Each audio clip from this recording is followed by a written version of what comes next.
a salvação da mente é a sua renovação. O nosso versículo inicial se encontra na Carta aos Hebreus, capítulo 8, verso 13, Nova Versão Internacional. Chamando nova esta aliança, ele tornou antiquada a primeira. Note que há aqui duas alianças, né? A nova estabelecida por Jesus na cruz e a antiga. Então ele tornou antiquada a primeira. E o que se torna antiquado e envelhecido está a ponto de desaparecer. Igreja gloriosa, povo santo, amados do Pai, eleitos do Senhor, selados com o Santíssimo Espírito da promessa, povo santo, perfeitos em Cristo, igreja sem ruga e sem mácula. Meus amados irmãos, acabamos de ler aqui uma declaração maravilhosa. Quando a aliança que Jesus estabeleceu foi chamada de nova, e de fato ela era e é e será para sempre nova, tá? Não é porque se passaram séculos que a aliança também é velha. Não, a nova aliança será nova para sempre. Porque esta é uma das principais características da aliança que Jesus estabeleceu na cruz. Ou seja, uma aliança de renovo. E ela é nova para sempre porque ela é nova em relação à antiga, em relação à primeira aliança. Percebe? Então, ela será nova para todo sempre. Porque ela veio para renovar a vida do povo de Deus, para retirar o povo de Deus de todo aquele aprisionamento do antigo pacto. A nova aliança veio para estabelecer uma nova relação do povo de Deus com o seu Criador. E o Senhor Jesus, então, tornou antiquada a primeira. Ou seja, o que é antiquado? É ultrapassado, é obsoleto. A antiga aliança, ela se tornou ultrapassada a partir de Cristo. Só que o povo de Deus, no caso ali mais especificamente os judeus, né, se mantiveram, a maioria deles, se manteve ali vivendo ainda debaixo da lei, cumprindo as ordenanças naquele templo de Jerusalém. Viviam naquela desobediência, podemos chamar assim, né? Porque eles estavam fora do evangelho, e como eu disse, a maioria não recebia a palavra. Mas por quê? Por ignorância. Porque eles não tinham aquele entendimento que a velha aliança, que para eles não era velha, mas já estava antiquada, envelhecida. E como nós acabamos de ler, está a ponto de desaparecer. Na verdade, gente, já desapareceu. O texto aqui coloca nesse tempo está a ponto, ou seja, algo que é para o futuro. Por quê? Porque na época da carta, na época da igreja primitiva em geral, eles estavam antes da queda do templo de Jerusalém. Então veja, o antigo pacto, ele já estava envelhecido, ele já estava ultrapassado, porque foi na cruz que Jesus inaugurou um novo e vivo caminho. Na própria carta aos Hebreus está escrito isso. Então, o antigo pacto já estava ultrapassado. Porém, como eu disse, os judeus seguiam cumprindo os mandamentos da lei, por ignorância, né? Não havia revelação do evangelho na vida da maioria, eles estavam ali, então, vivendo naquela desobediência, cumprindo obras da lei, oferecendo sacrifícios no templo, dízimos, fazendo abluções, enfim, todo aquele mover da lei acontecia ali, mesmo depois de Jesus ter morrido e ressuscitado. Né? Então a lei estava ali acontecendo, ainda que ela estivesse já obsoleta. Então aqui o texto fala o seguinte: ela está a ponto de desaparecer. O que significa isso? Que a lei teria o seu fim definitivo muito em breve. Veja, está a ponto de, ou seja, está próximo. Então, repito, a lei não estava mais em vigor, ou seja, não havia mais a dependência da lei como condutora, né? Porque o apóstolo Paulo, ele disse que a lei, ela era uma condutora do povo, né? Ela era o aio, né? Até Cristo. Aí Paulo disse, olha, Cristo é o fim da lei. Então, a partir de Cristo, acabou esse conceito de a lei conduzir o povo.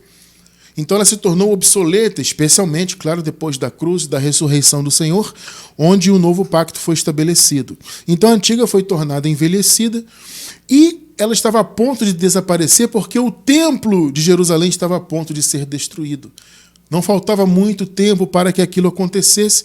Inclusive, Jesus profetizou em Mateus 24, né? Ele disse que em sua segunda vinda, que foi no ano 70, o templo de Jerusalém seria totalmente destruído, não ficaria pedra sobre pedra. E de fato foi o que aconteceu. O templo foi aniquilado pelo Império Romano.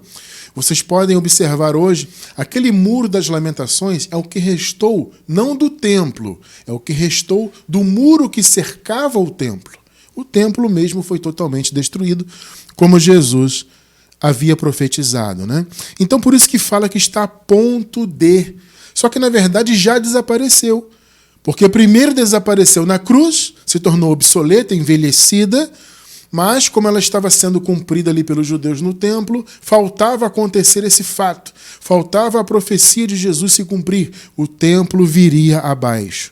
Então, nós já nascemos em uma época em que o templo já foi destruído. Então, já nascemos na época da graça eterna, onde o velho pacto desapareceu totalmente. Só que, veja, apesar de ele ter desaparecido de fato, como eu disse, primeiro na cruz, depois definitivamente no ano 70, apesar disso, o antigo pacto, ele sempre é, entre aspas, ressuscitado pelo sistema religioso. Porque o sistema religioso no mundo inteiro, dito cristão, né? Eles se arrogam como cristãos, mas a rigor não são. Tá? Não é porque você segue um cristianismo, né? Esse rótulo da religião cristã, que a pessoa é cristã de fato. Não, não é. Entende? Então eles se arrogam como cristãos, só que eles trazem o raciocínio do antigo pacto para o novo. Então, apesar de o antigo pacto já estar envelhecido e realmente desapareceu com o desaparecimento daquele templo, ainda assim o raciocínio se mantém. Porque o raciocínio do antigo pacto, gente, ele é interessante para o sistema religioso, porque, como eu sempre costumo dizer, a religião, ela se baseia no mérito do homem. Tudo é o homem que aceita Jesus, entre aspas, é o homem que crê em Jesus, aquele conceito que eu já apresentei algumas vezes, né?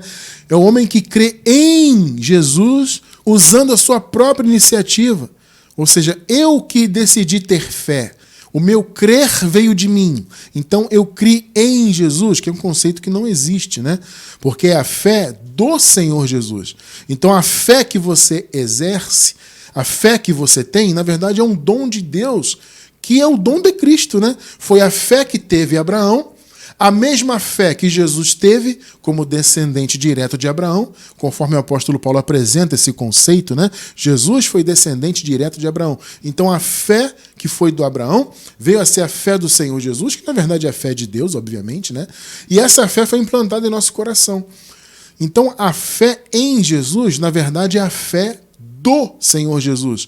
Quando você lê fé em Jesus, somos justificados pela fé em Jesus, não tem fé em Jesus no grego. O texto em grego não apresenta isso. É a fé do Senhor Jesus. Então, só que as pessoas dizem que não, é você que decidiu ter fé. Então, é o seu aceitar Jesus, é o seu crer, é o seu esforço religioso, são as suas boas obras. Repito, a religião depende do mérito humano. Então, qual o melhor conceito para você apresentar isso para as pessoas? É trazer o antigo pacto. Porque no antigo pacto, as pessoas estavam debaixo da lei. E os judeus, mais precisamente, estavam debaixo da lei, não só no sentido do pecado, de terem a imputação do pecado em suas vidas, mas também estavam debaixo da lei no sentido de ter que cumpri-la, né? Então, aquela dependência religiosa que havia debaixo da lei, o sistema religioso chamado de cristão hoje em dia traz à tona. Por isso que as pessoas hoje têm essa dependência. Elas acham que elas serão, elas não pensam que já são salvas, que já nasceram salvas, como nós defendemos aqui. Não, elas pensam que serão e que essa futura salvação eterna virá apenas se elas aceitarem Jesus, se elas crerem com a sua própria fé, se elas se batizarem no batismo de João, se elas jejuarem para ter contato com Deus, né? Porque segundo eles o jejum ele traz poder, ele traz intimidade com Deus, essa coisa toda, né? Ou se elas guardarem os sábados, por exemplo, algumas denominações insistem com a observância de um sábado de 24 horas, né? Que no caso é do início da noite de sexta-feira até o início da noite de sábado. Algumas denominações defendem isso. Todas elas tomam a tal ceia do Senhor, que na verdade é uma lembrança da Páscoa judaica, é um resquício da Páscoa, é uma cerimônia que não existe na Bíblia, não tem na Bíblia ceia do Senhor. Essa ceia que eles tomam aí não tem. Onde você encontra na Bíblia isso? Vamos nos reunir aqui, vou pegar um pedacinho de pão da padaria ali, beber um suquinho em Maguari, ou um pouquinho de vinho, né? Só que para a maioria o vinho é pecado, então eles usam suco, né? Aí compra lá um suquinho de uva, um pedacinho de pão Puma, um pão Plus Vita, ou pão francês da padaria ali, e dizem que é a ceia do Senhor. Entende? É uma cerimônia que não existe na Bíblia. Mas eles criaram essa cerimônia inspirada na Páscoa, naquela última Páscoa que Jesus fez, né? E que os coríntios, inclusive, imitavam de maneira errônea, absurda até. E o sistema hoje fica imitando isso aí. Ou seja, isso é um antigo pacto inserido dentro da igreja. Entende? Esse raciocínio que eu tenho que buscar o Espírito Santo. Gente, isso é do antigo pacto. No antigo pacto é que o Espírito Santo não habitava no povo. Ele, no máximo, vinha sobre determinadas pessoas para realizar alguma coisa. Então, veio sobre ele o Espírito Santo. Tinha esse conceito. Mas vir sobre não é habitar. A promessa é que o Espírito Santo habitaria no povo de Deus. Isso se cumpriu depois da cruz, já em graça, começando lá no dia de Pentecostes. Depois os gentios também começaram a receber a presença do Espírito. E hoje, como já nascemos depois de toda a obra consumada, nós já nascemos com o Espírito Santo. Você não tem que buscar, eu vou ali buscar o Espírito Santo ali, vou fazer uma campanha ali na igreja tal, onde o pastor disse que vai colocar as mãos sobre a minha cabeça e eu vou receber o Espírito Santo. Não, não tem mais esse conceito. Irmão Cristiano, mas nós vemos na Bíblia que o apóstolo Paulo impôs as mãos. Sim, amado, veja, não tem como explicar isso agora. Então vou deixar na descrição do vídeo um estudo sobre a presença do Espírito Santo em nós. O tema é o seguinte: já nascemos com o Espírito Santo. Vou deixar na descrição do vídeo esse link para você estudar e saber que você já nasceu com ele. Você não tem que buscar.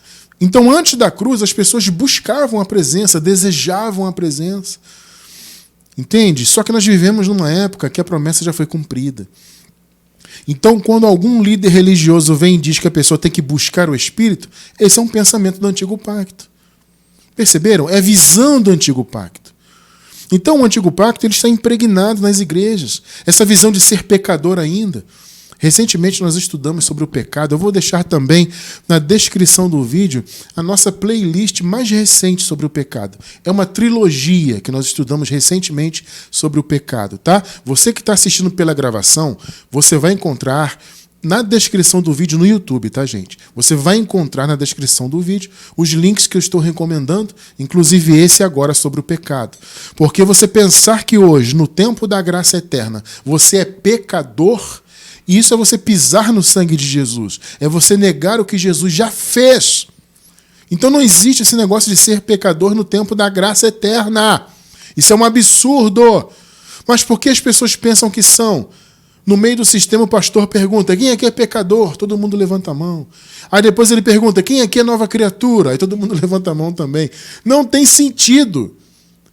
Entende? Não tem lógica você se dizer pecador e nova criatura ao mesmo tempo. Isso é uma aberração. Mas a religião coloca essas aberrações na nossa mente. Colocou na nossa que hoje estamos em graça, mas o Senhor já nos libertou e segue colocando na mente do povo que está lá ainda.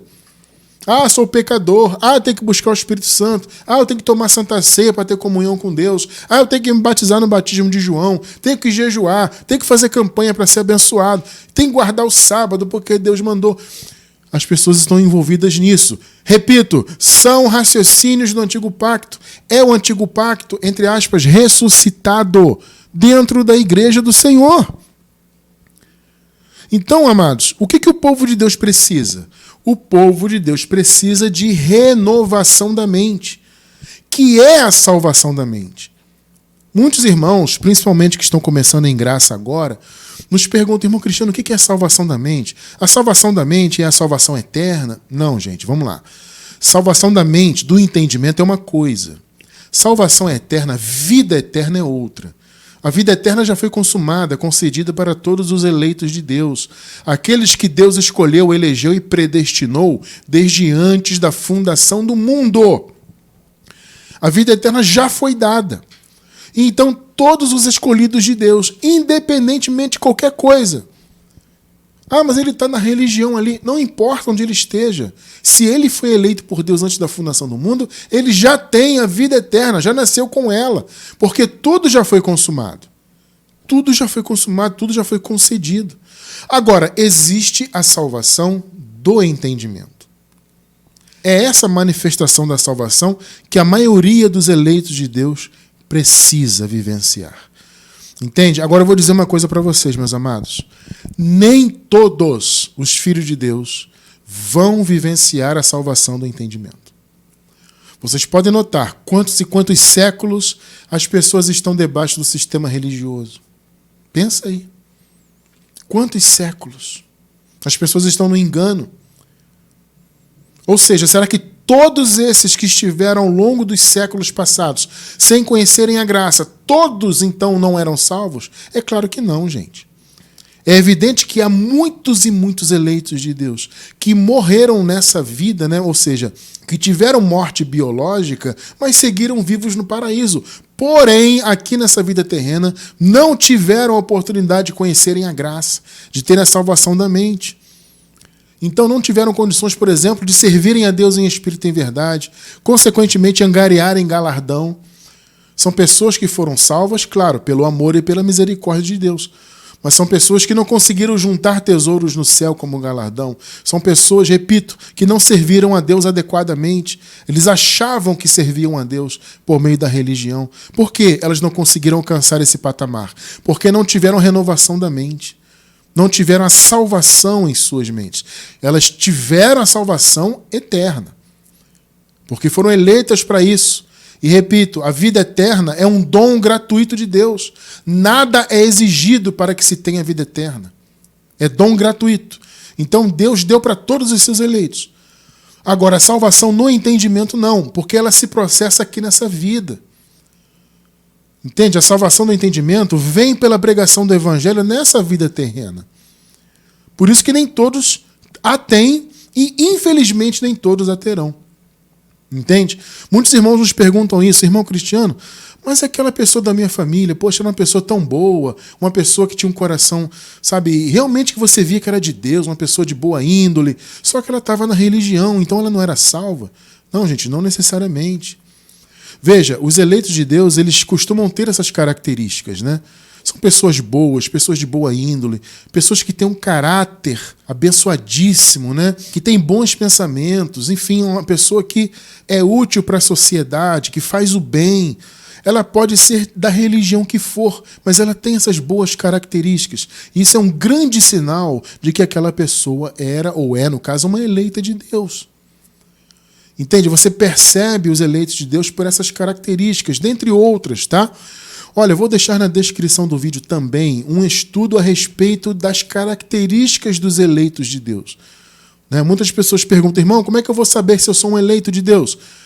Há características únicas nos eleitos de Deus. Você vai aprender isso através desse estudo. E aí você consegue observar, Jesus falou, né, pelos frutos os conhecereis, no caso se referindo aos da perdição, né? Mas se você consegue observar a perdição pelos frutos, claro que você também vai conseguir observar os filhos de Deus salvos por seus frutos também, mesmo que eles estejam enganados em uma religião qualquer.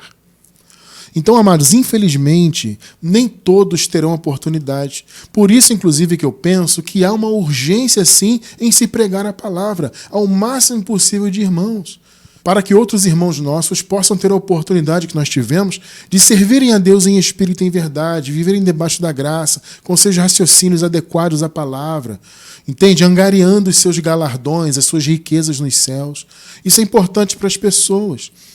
Sabe? Então veja, salvação da mente é uma coisa, salvação eterna é outra. O ideal é que os filhos de Deus tenham as duas, né? A eterna, a vida eterna, como já temos, e também a salvação do entendimento. Então a pregação do Evangelho da Graça é para isso.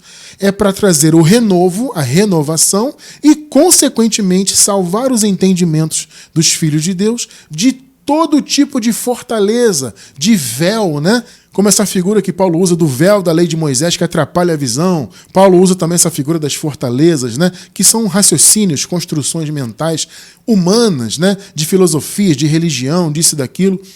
Isso tem que cair por terra na vida dos filhos de Deus, para que eles possam ter, além da vida eterna, que já tem, possam ter também a salvação no entendimento. É para isso que pregamos a graça, amados. É para isso que Deus revelou a graça para o apóstolo Paulo. E Paulo disse: a minha vida é defender e pregar esse evangelho. Vejam em Atos 20, 24, por exemplo. Mas de nada faço questão, nem tenho a minha vida por preciosa, contanto que cumpra com alegria a minha carreira, é o ministério que recebi do Senhor Jesus, para dar testemunho do evangelho da graça de Deus. Notem que Paulo rotulou a revelação que ele recebeu de evangelho da graça. Por quê? Porque era uma boa notícia, evangelho significa isso, né? Boas novas, boa notícia. Era a boa notícia para o novo pacto. Era o evangelho, era e é e será para sempre, o evangelho que evidencia a nova aliança, que evidencia o que foi feito por Jesus na cruz do Calvário. Por isso que é o evangelho da graça de Deus. Somente o apóstolo Paulo recebeu, gente, essa revelação.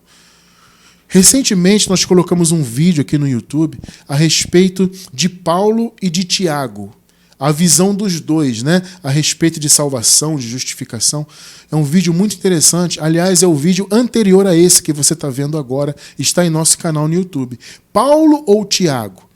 Nesse vídeo, nós fazemos um paralelo dos raciocínios dos dois a respeito de justificação, de salvação. E ali você observa a falta de revelação da graça que havia na vida de Tiago, pelo menos no tempo que ele escreveu a carta. Como eu costumo dizer, eu não sei se depois o Tiago, João, etc., tiveram contato com a graça. Nós sabemos, ou pelo menos temos evidências, né, que o apóstolo Pedro sim teve. O Pedro chega a citar o apóstolo Paulo em suas cartas, né, dizendo que aquilo que Paulo ensina são coisas difíceis de entender, etc. O que isso significa? Que Pedro ouviu de Paulo sobre a graça. Então Pedro chegou a ter contato com a graça. Só que no caso dos apóstolos, além de Pedro, a gente não tem ideia se eles receberam posteriormente ou não. Pode ser que sim, mas não há registro. Agora, nós podemos observar pelo que Tiago escreveu, por exemplo, que não havia revelação da graça na vida dele. Por isso, inclusive, que a religião se apega muito ao que Tiago escreveu sobre salvação, que é pelas obras e tudo mais. Por que a religião se apega mais no que o Tiago falou do que no que Paulo falou? Porque aquilo que Tiago falou era uma visão religiosa. Então se encaixa bem no que a religião prega. Vocês perceberam? Mas não havia revelação da graça nos demais apóstolos. Assista, amados, esse vídeo que eu falei para vocês sobre Paulo e Tiago. Aliás, eu vou deixar na descrição do vídeo também. Apesar de ser um vídeo recente, vou deixar o link para facilitar para você encontrar aí, tá? Um vídeo a respeito das visões de Paulo e Tiago sobre salvação e justificação. É muito interessante. Então, a revelação não poderia vir por meio deles. A missão dos outros apóstolos era apenas pregar para os judeus a respeito do reino de Deus. Foi isso que Jesus falou para eles. Olha, vá para os judeus, não vá para os gentios. Vá para os judeus e digam para eles que o reino já veio, ou está às portas no caso, né? Que o Messias já veio e que o reino está às portas. Basicamente, esta era a função do ministério da circuncisão.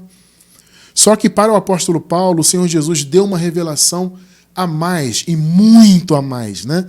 É o Espírito da verdade que foi dado ao apóstolo Paulo. Observe só o que Paulo fala sobre a circuncisão. Gálatas 2, do 11 ao 14.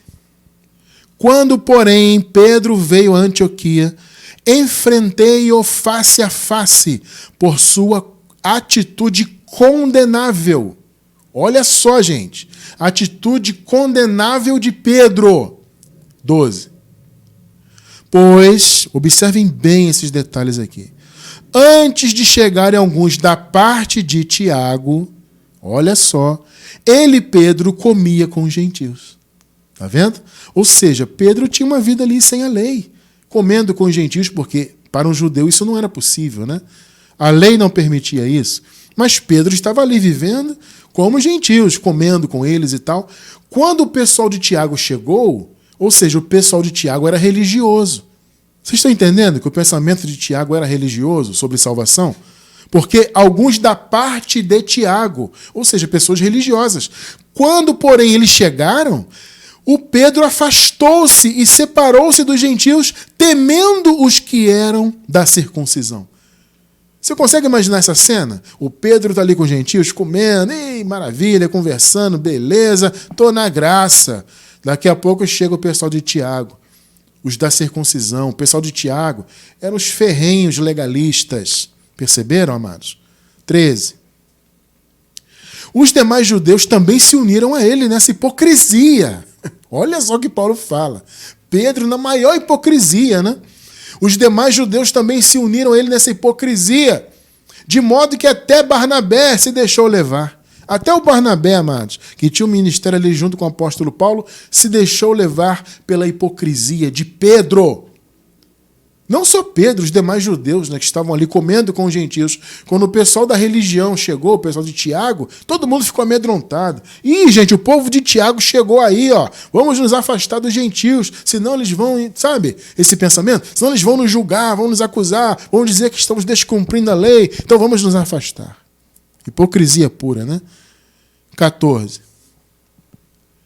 Quando vi que, olha, não estavam andando de acordo com a verdade do Evangelho. Amado, vamos lá. Como é que a revelação da graça, como é que a renovação da mente, e consequentemente a mente do povo de Deus naquela época, seria salva por meio disso? Não, o ministério da circuncisão não trazia renovo algum, a não ser, repito, a questão do reino que estava próximo. Mas a verdadeira renovação veio pelo Espírito da verdade, que era e é e será para sempre o Evangelho da graça. Então Paulo observou, esses caras não estão andando na verdade do Evangelho. Eles estão na hipocrisia e eles também estão temendo a circuncisão, ou seja, eles estão ainda querendo se adequar à religião. Porque, veja, se o Pedro não quisesse se adequar à religião, ele continuaria comendo com gentios, e daí? Ah, Pedro, você está comendo com gentios, cara. Ué, e daí? Eu estou na graça. Perceberam? Mas não, ele queria se adequar. Opa, vou me afastar, senão vou ser aqui arguido, senão vão me enfrentar, vão dizer que eu estou aqui comendo com os gentios. Isso não é a verdade do Evangelho. Entende? Então, quando eu vi isso, eu declarei a Pedro diante de todos: você é judeu, mas vive como gentio e não como judeu. Portanto, como pode obrigar os gentios a viverem como judeus? Isso é uma piada. E o pessoal ainda diz que Pedro é o primeiro papa. Olha o primeiro papa deles aí. Um hipócrita. Um hipócrita. Pois é. Então a salvação da mente jamais viria por meio da circuncisão. A renovação da mente e a consequente salvação é por meio do Evangelho da graça. Não tem jeito. Entende? Quando você ouve a graça, que é o verdadeiro Evangelho, você confessa o Senhor Jesus em graça. Você reconhece a sua ressurreição. Porque, veja, tem que crer que ele ressuscitou e reconhecê-lo assim. É Cristo ressuscitado que agora é Deus sobre todos, né? Agora o Senhor é mais do que apenas Cristo ressuscitado. Ele é Jesus, Deus sobre todos. Então, a pessoa tem que reconhecer isso, confessar e crer no seu coração. Assim, a revelação da graça vem em sua mente e a sua vida, a sua mente é liberta, é salva. Veja só o que Paulo fala aqui, ó. Romanos 10, do 9 ao 13. Muitos pegam essa passagem aqui e dizem que Paulo está se referindo à salvação eterna, à vida eterna. Não. Paulo está falando de salvação do entendimento. Veja, a salvação eterna foi conquistada na cruz, de uma vez por todas, e concedida no ano 70 na vinda do reino de Deus. Entende? A vida eterna não tem a ver com você crer. As pessoas pensam isso, né? Ah, você decidiu aceitar Jesus, você decidiu crer em Jesus com a sua própria crença, né, a sua própria capacidade, então você vai ser salvo eventualmente por causa disso. A Bíblia não fala disso em momento algum, gente.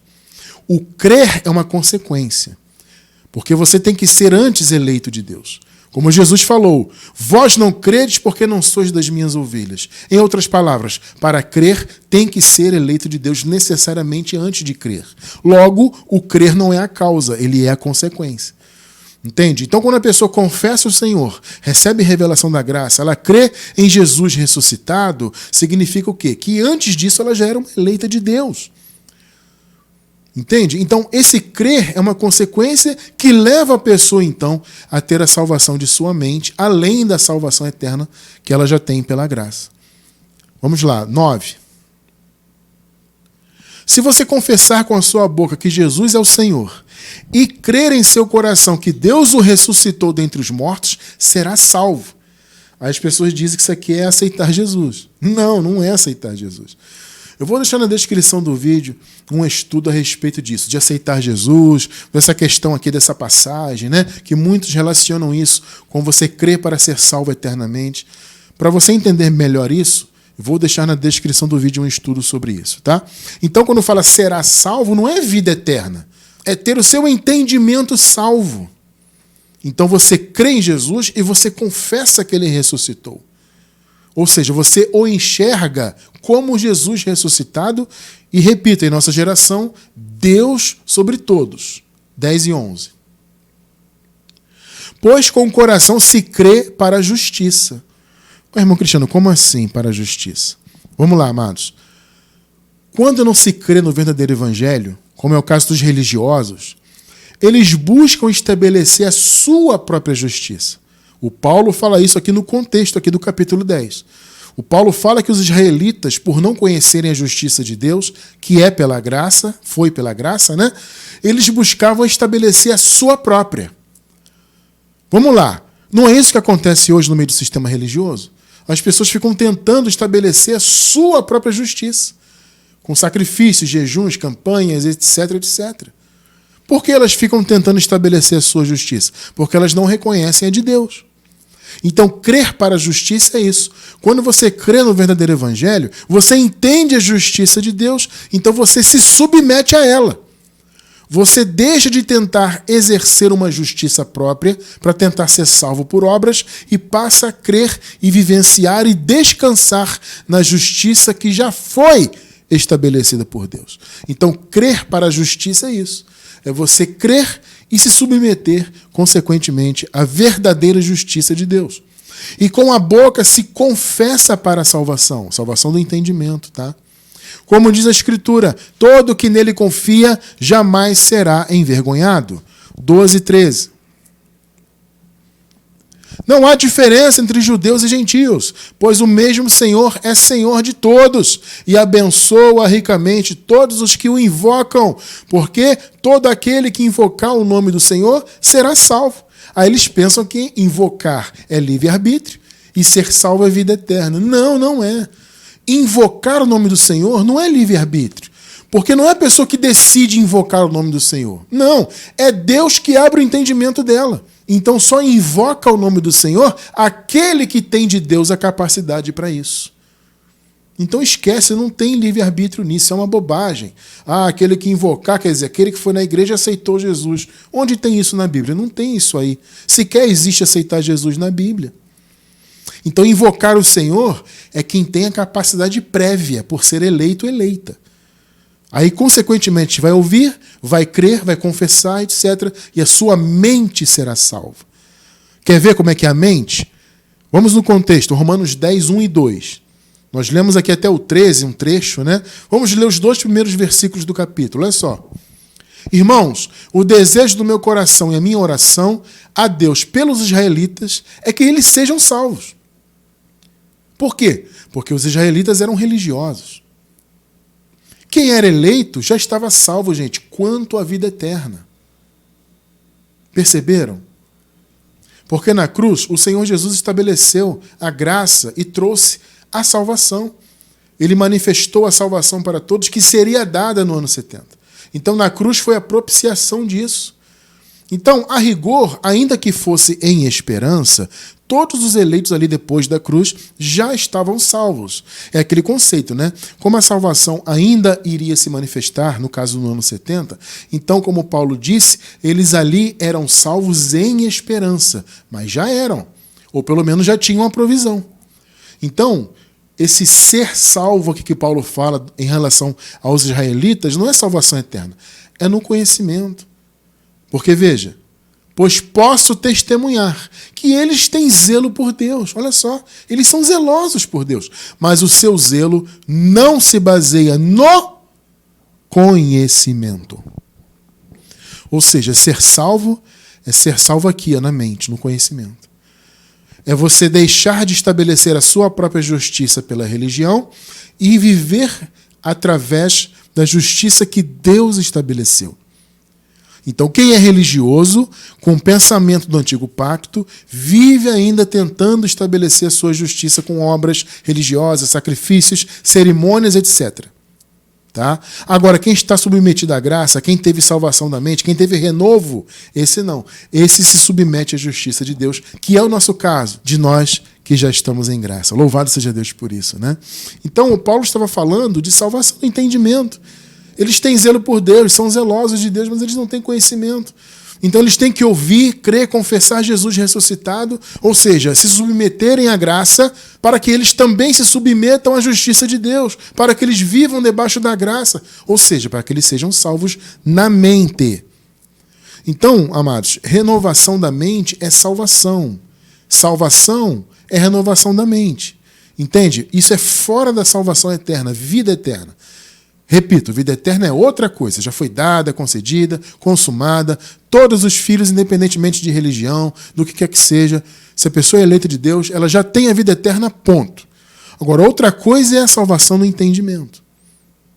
Infelizmente, nem todas têm hoje em dia, nem todas terão, e muitas, incontáveis pessoas eleitas não tiveram ao longo de séculos e séculos. Pela misericórdia de Deus, o Evangelho da Graça voltou à tona em nossa geração. Então, assim, muitos podem ter a oportunidade de terem a sua mente salva. Já nasceram salvos quanto à vida eterna. Os eleitos e eleitas de Deus já nasceram salvos quanto à vida eterna. Mas muitos não tiveram, não têm e não terão a salvação em suas mentes. Por isso que nós pregamos para que o máximo possível de irmãos possam ter a oportunidade de conhecerem a graça. E essa renovação, então, é pelo conhecimento de Cristo, gente. Não tem jeito. É revelação da graça na veia. É só assim que a mente é salva. Vamos ver, por exemplo, Efésios 4, do 14 ao 24. O propósito é que não sejamos mais como crianças, levados de um lado para o outro pelas ondas, nem jogados para cá e para lá por todo vento de doutrina. É como o sistema religioso vive. Vocês podem observar que existem incontáveis doutrinas chamadas de cristãs. São ventos de doutrina. Porque a única doutrina sã e verdadeira é o Evangelho da Graça. Só que fora da graça existe um sem número de doutrinas por aí. São ventos. E os irmãos estão aí como crianças, para lá e para cá, nessas denominações. E pela astúcia e esperteza de homens que induzem ao erro. Olha aí. 15. Antes, seguindo a verdade em amor, cresçamos em tudo naquele que é a cabeça, Cristo. 16. Dele todo o corpo, ajustado e unido pelo auxílio de todas as juntas, cresce e edifica-se a si mesmo em amor, na medida em que cada parte realiza a sua função. Amados, vocês estão percebendo o ponto de Paulo aqui? Nós não temos que ser como crianças, ficarmos atrás de doutrina aqui e ali. Não, nós temos a revelação da graça, o conhecimento de Cristo. Então nós temos que seguir a verdade em amor. O que é seguir a verdade? É seguir o verdadeiro evangelho. Não é ficar em doutrina A, doutrina B. Ah, porque ali na esquina tem um padre que prega não sei o quê. Ah, porque ali tem um apóstolo que prega não sei o quê. Ah, porque ali tem um bispo que prega esse e aquilo. São diversas e diversas doutrinas. São ventos soprados no mundo, né? São sopros, ventos de doutrina. São coisas que vêm da astúcia e esperteza de homens que induzem ao erro, como acabamos de ler. Então nós temos que seguir a verdade em amor, como acabamos de ler, meus amados, para que haja crescimento em nossas vidas. 17. Assim eu lhes digo, e no Senhor insisto, que não vivam mais como gentios, que vivem na futilidade de seus pensamentos. Aqui, gente, claramente é uma referência aos gentios que não estavam debaixo do Evangelho. Entende? O Paulo está fazendo uma referência aos gentios que viviam fora do ambiente eclesiástico, fora da palavra. Olha o que Paulo fala. Não, vocês não devem viver como esses gentios que vivem na futilidade dos seus pensamentos. Ou seja, a mente desses gentios não está salva, ou as mentes, né, não estão salvas. Então vocês que hoje estão aqui no corpo de Cristo, vocês não devem viver como eles lá fora vivem, porque os pensamentos deles não estão salvos. Estão percebendo que tem a ver com pensamento, com entendimento? 18. Eles estão obscurecidos no entendimento. Perceberam? Paulo não está falando de salvação eterna, vida eterna. Ele está falando daqueles que vivem fora da igreja com outros conceitos, que têm seus pensamentos obscurecidos. Alguns podem ser eleitos? Sim. E eventualmente crerem no Evangelho. Mas enquanto não crerem, os seus pensamentos estão obscurecidos. Então eles estão obscurecidos no entendimento e separados da vida de Deus por causa da ignorância em que estão. Perceberam, gente? É salvação da mente que o povo precisa, por causa da ignorância. Devido ao endurecimento dos seus corações. Ou seja, teimosia, né? Teimosia. Você vê que há muitos aí que têm essa teimosia. Muitos têm essa teimosia, esse endurecimento de coração, porque de fato não são eleitos de Deus. Nunca vão receber a palavra, né?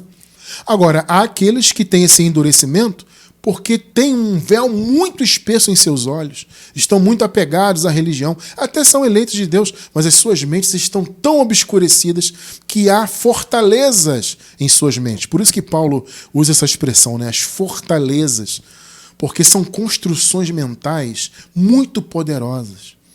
Imagina só, abençoado irmão, abençoada irmã, uma pessoa, mesmo sendo eleita de Deus, mas ela vive 40, 30, 50 anos no sistema religioso. É claro que nós sabemos que há, né, pessoas que mesmo com tanto tempo de religião obtiveram a revelação da graça, porque isso é uma experiência individual, né? Cada um tem a sua experiência. Uns recebem a revelação da graça num estalar de dedos, outros demoram mais, outros sequer vão receber. E isso, amados, está fora do nosso alcance, fora do nosso controle. Você não tem que se preocupar com isso. Você tem que se preocupar em falar da palavra sempre que houver oportunidade. Entende? Você tem que crescer no conhecimento e, se houver oportunidade, fale da palavra para alguém, mas entenda, essa questão da pessoa receber ou não está fora da nossa alçada. Porque muitos não recebem porque de fato nunca vão receber, porque não são eleitos de Deus. Agora, alguns não recebem por causa das fortalezas. E, eventualmente, essa pessoa pode até falecer na carne sem o conhecimento. É algo absurdamente lamentável, né? Mas acontece e acontece muito. Repito, por isso que temos o chamado a pregar o máximo possível. Entende? Para que os teimosos que são eleitos venham a ter os seus corações abertos pela palavra, pelo Espírito Santo. Por isso a pregação do Evangelho é muito importante ainda nos dias de hoje. 19. Tendo perdido toda a sensibilidade, podemos traduzir isso como perda da vergonha. Tendo perdido toda a vergonha, toda a sensibilidade, ou seja, esse pessoal está tão obscurecido que eles não têm vergonha alguma na cara. Eles se entregaram à depravação, cometendo com avidez toda espécie de impureza. 20 e 21. Todavia, não foi assim que vocês aprenderam de Cristo. Pegou? O chamado do eleito de Deus é viver longe disso aí. Quem já teve a mente salva, você não teve a mente salva pela graça, amado, para viver na impureza. Pelo contrário. Porque não é assim que nós aprendemos de Cristo. De fato, vocês ouviram falar dele e nele foram ensinados de acordo com a verdade que está em Jesus. 22.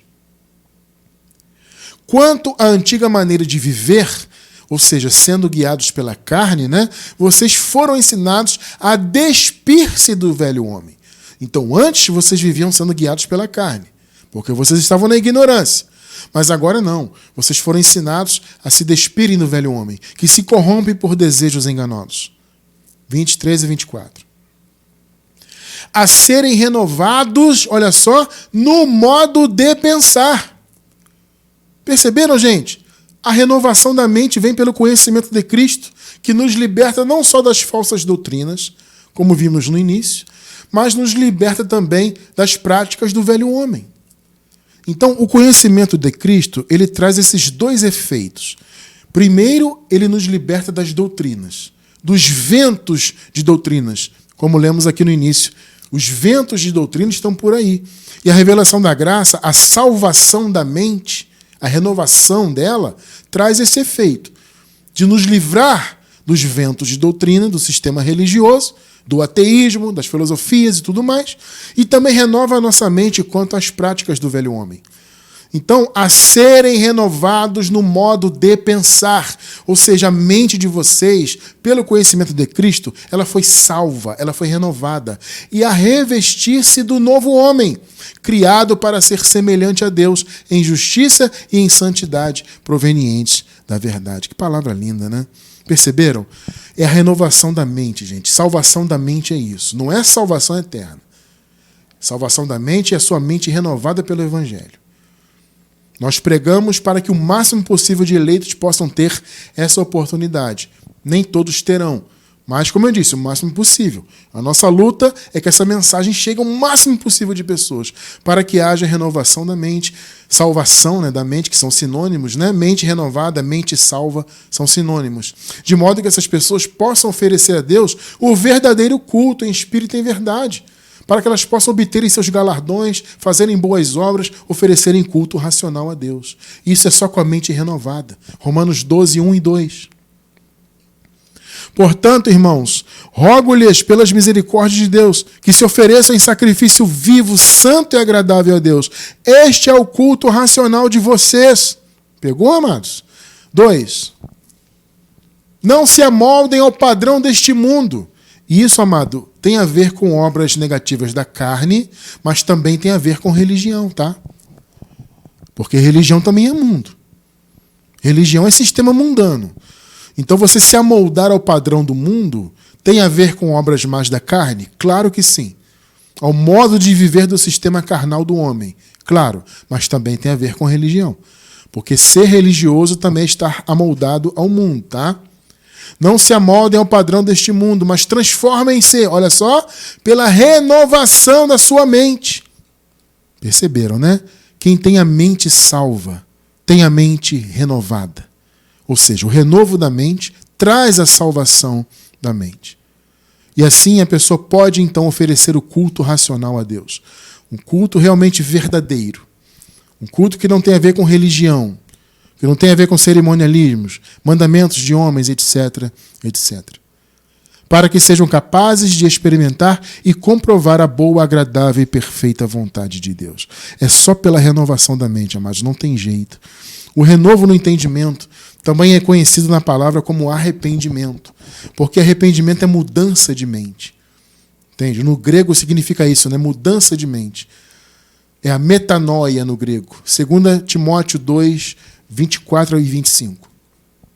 Ao servo do Senhor não convém brigar, mas sim ser amável para com todos, apto para ensinar, paciente. 25. Deve corrigir, olha só, gente, deve corrigir com mansidão os que se lhe opõem, na esperança de que Deus lhes conceda o arrependimento. Ou seja, na esperança de que Deus mude a mente deles. Quando você for falar da graça para alguém, vá com parcimônia, com mansidão, entende? Vá com o coração mesmo de Deus, não vá brigando, vou debater, vou brigar. Não, isso não existe. É com mansidão, com parcimônia, com amor, na esperança de que Deus, não é você, não sou eu, é Deus que concede a mudança de mente, a renovação, o arrependimento, levando-os a quê? Ao conhecimento da verdade. É conhecendo a verdade, amados, que isso acontece. Entende? Porque antes de conhecer a verdade, a pessoa é religiosa. Ela vive nos rituais. Os rituais vazios do sistema religioso. Não só na época da lei lá, ou na época da igreja primitiva, né? Onde a graça já estava sendo pregada, mas muitos viviam ainda nas cerimônias. Não, amados. A mente tem que ser renovada. O antigo pacto tem que cair por terra na vida das pessoas. Ele já caiu por terra de fato, só que na mente das pessoas ele está vivificado ainda pelos ensinamentos do sistema religioso. Não é que o antigo pacto exista de fato ainda. Não, ele não existe mais. Só que na mente das pessoas ele influencia. Então ele tem que cair por terra. Religião é uma coisa inútil. Vejam só, Hebreus 9, do 6 ao 10. Estando tudo assim preparado, os sacerdotes entravam regularmente no lugar santo do tabernáculo para exercer o seu ministério. 7. No entanto, somente o sumo sacerdote entrava no Santo dos Santos. Então veja, gente, a figura é o seguinte: naquele templo de Jerusalém havia 2 espaços. Um era o primeiro espaço onde os sacerdotes ofereciam sacrifícios corriqueiros. Era o lugar santo, era o primeiro tabernáculo. E depois dele havia o segundo. Nesse, apenas os sumos sacerdotes, ou seja, o chefe dos sacerdotes, poderia adentrar para oferecer sacrifícios pelos pecados. Eles faziam isso uma vez por ano. Então havia esses 2 espaços. Olha só, observe essa figura aqui, tá? No entanto, somente o sumo sacerdote entrava no Santo dos Santos apenas uma vez por ano, e nunca sem apresentar o sangue do sacrifício, que ele oferecia por si mesmo e pelos pecados que o povo havia cometido por ignorância. 8. Dessa forma, o Espírito Santo estava mostrando que ainda não havia sido manifestado o caminho para o Santo dos Santos, enquanto ainda permanecia o primeiro tabernáculo. Perceberam? Ou seja, o primeiro tabernáculo, nessa figura aqui, era um impedimento para o acesso ao segundo tabernáculo. Figurativamente é o quê? A lei era, como segue sendo até hoje na mente, um impedimento para que as pessoas vivam na graça. Entende a figura aqui usada aqui? O primeiro tabernáculo aqui representa então a lei. 9. Isso é uma ilustração para os nossos dias, indicando que as ofertas e os sacrifícios oferecidos não podiam dar ao adorador uma consciência perfeitamente limpa. Está vendo? A lei não aperfeiçoava nada. Religião não aperfeiçoa nada. 10. Eram apenas prescrições que tratavam de comida e bebida e várias cerimônias de purificação com água. Os batismos, abluções, cerimônia de comer e beber, essas coisas, sabe? Essas ordenanças exteriores, em algumas versões aparecem ordenanças da carne, né? Foram impostas até o tempo da nova ordem. O tempo da nova ordem começou na cruz e se estabeleceu para sempre na queda do templo de Jerusalém no ano 70. Perceberam? Ali foi o fim definitivo da era antiga. Então acabou isso, amado. Esse tabernáculo, entre aspas, que no caso é a figura da antiga aliança, tem que cair por terra. Veja, amados, repito, ele já caiu de fato. Só que eu digo que tem que cair na mente do povo. Porque esse, entre aspas, primeiro tabernáculo, que é a primeira aliança na figura, é um impedimento. As pessoas não enxergam a graça, não tem salvação na mente, não tem renovo. Por quê? Porque o primeiro tabernáculo segue erguido em suas mentes. Então tem que haver renovação para que haja salvação do entendimento. É o que o povo de Deus mais precisa aí fora. Compreenderem a sua posição em Cristo, quem eles são de verdade. Eleitos, salvos, abençoados com todas as bênçãos, possuidores do Espírito Santo, possuidores da vida eterna, não tem que lutar para nada, para ser salvo para nada, para receber bênçãos espirituais. Não existe isso. Frequentar templo para ter contato com Deus, tomar santa ceia para ter comunhão, para purificar o pecado. Tudo isso são pensamentos do antigo pacto. É a primeira tenda, figurativamente falando, que está de pé na mente do povo. Então quem está no sistema religioso, seja qual for o segmento, não tem salvação na mente. A mente não está renovada. A mente está cheia do primeiro tabernáculo, entre aspas. Né? A mente está cheia de coisas de homens, mandamentos de homens, e por aí vai. Então, amados, que o renovo do Senhor chegue ao máximo possível de irmãos. Nós estamos aqui lutando por isso, desejando isso ardentemente. Que os nossos amados irmãos possam experimentar o que nós aqui em graça experimentamos pela pura misericórdia de Deus. Né? Não foi a nossa capacidade, foi Deus que abriu o nosso entendimento. E que o entendimento de muitos outros irmãos venham também ser abertos, para que eles possam ser renovados, para que a mente deles se salvem e que dia após dia eles venham ser renovados como nós o somos para a glória de Deus. Eu quero encerrar com 2 de Coríntios 4:16. Por isso não desanimamos, embora exteriormente estejamos a desgastar-nos. Por quê? Porque exteriormente é a carne, e a carne envelhece. Entende? Estamos envelhecendo, eventualmente tem uma doença, tem isso, aquilo, tem cansaço e tem estresse do dia a dia. Então, exteriormente, podemos estar nos desgastando. Mas, interiormente, estamos sendo renovados dia após dia. Louvado seja Deus por isso. Essa renovação é dia após dia, de fé em fé, de glória em glória, como Paulo fala. Por isso que insistimos aqui nos estudos, na aplicação de nossa vida pela palavra, porque este é o verdadeiro culto racional.